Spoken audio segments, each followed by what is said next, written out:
What's up guys, it's Max here, and today we're doing another 9.2 raid testing video.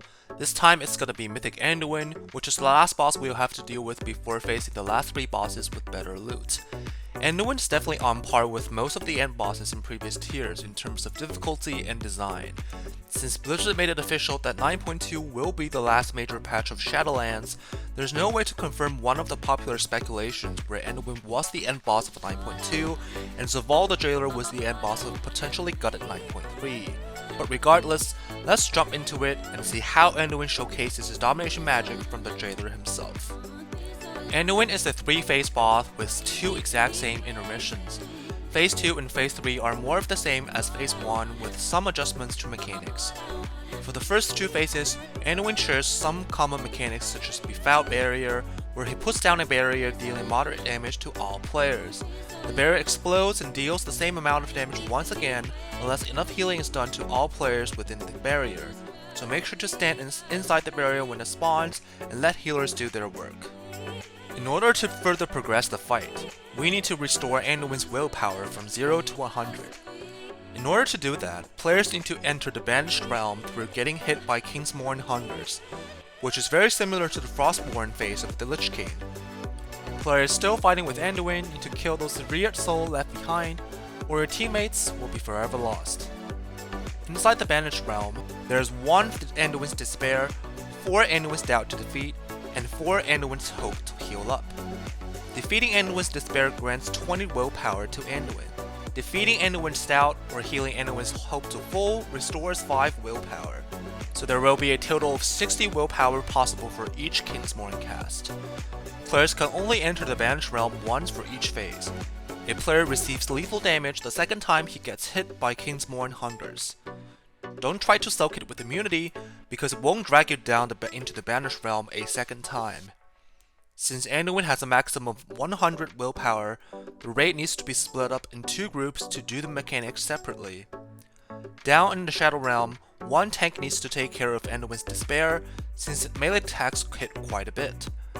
It also casts Reign of Despair, where players getting hit will receive high damage and have their damage and healing reduced by 50% for 6 seconds. Anduin's Hope is affected by Gloom, which makes them immune to healing. Healers need to dispel this effect in order to heal the mob back to full. As a priest, Anduin surely knows how to use a Wicked Star, targeting players and shooting dark energy towards them. Wicked Star goes out and returns to Anduin, dealing lethal damage over time to any players along the path. Players inflicted won't be able to attack or cast during the debuff. In addition to that, if a Wicked Star happens to hit one of Anduin's minions, it heals for 40% of their maximum HP over 8 seconds, and becomes immune to crowd control and interrupt effects. So if a player is targeted by Wicked Star, he needs to be on the opposite side of those adds in the Banished Realm. Anduin also casts Blasphemy for the first phase only, where players are marked with overconfidence or hopelessness. If 2 players with the opposite mark touch each other, their marks are neutralized. Blasphemy triggers if one of the following happens. A mark is not neutralized, 1 marked player runs into another player with the same mark, or a marked player runs into another player without a mark. You have 12 seconds to neutralize all the marks, and that should be plenty of time. So if you're marked, watch closely around you and find someone with the opposite mark without touching anyone else. If you're not marked, simply run out of the way and find somewhere safe. Other than that, Anduin does a damage over time effect that keeps the healers busy, a tank swap, and a stacking rate damage until he fully restores his willpower. Once Anduin fully restores his willpower, a remnant of a fallen king comes out with his army of the dead, which starts the first intermission. Very few race teams manage to see the first intermission, so I will try my best to visualize the fight. Any player touching the ghouls upon their spawn receives very high damage over time. Monstrous souls lose health and gain damage every 10 seconds. They detonate when their deaths draw near, dealing lethal damage to all players and invalidating all healing and absorption if detonation casts go through. It is very likely that the raid needs to kill those ghouls before they finish their detonation casts. Fiendish souls are less deadly, but they jump at random targets, inflicting a stacking healing and reduction effect to all players within 8 yards of his destination. The Remnant of a Fallen King also needs a tank swap and constant attention from healers, but 150% of the damage dealt to it transfers to Anduin, so it is best to save cooldowns and lust to maximize boss damage. Once the Remnant and the Army of the Dead are defeated, Anduin enters phase 2. He keeps all his abilities except for one. Instead of casting Blasphemy, he now manifests stark images of himself throughout the arena.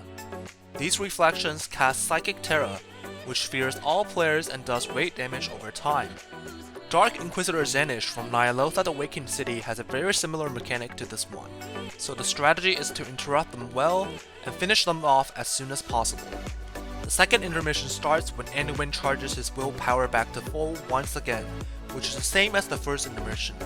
After the second intermission comes the final phase of the fight. Anduin now empowers his Hopebreaker and Wicked Star to deal more damage.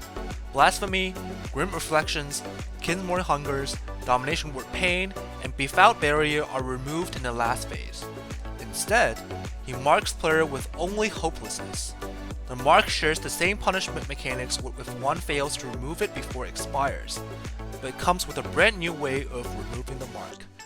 Anduin now summons Beacon of Hope, where players need to enter the beacon to have Hopelessness removed. Once a Hopelessness effect is removed, Purging Light does stacking raid damage over time. I imagine the damage will be high enough so that the raid needs to remove their Hopelessness debuffs one after another without overlapping. On Mythic difficulty, Beacon of Hope has fewer charges, but expels a Fragment of Hope when a player enters the beacon. Players with Hopelessness need to stand in those fragments to remove their debuffs, or it deals raid damage. So now we have seen all the mechanics of the fight.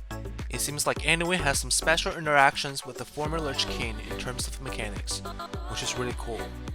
Considering the fact that Anduin is what gates us from having our hands on the last 3 bosses with better loot, it makes sense that he will be tuned really high with a lot of checks.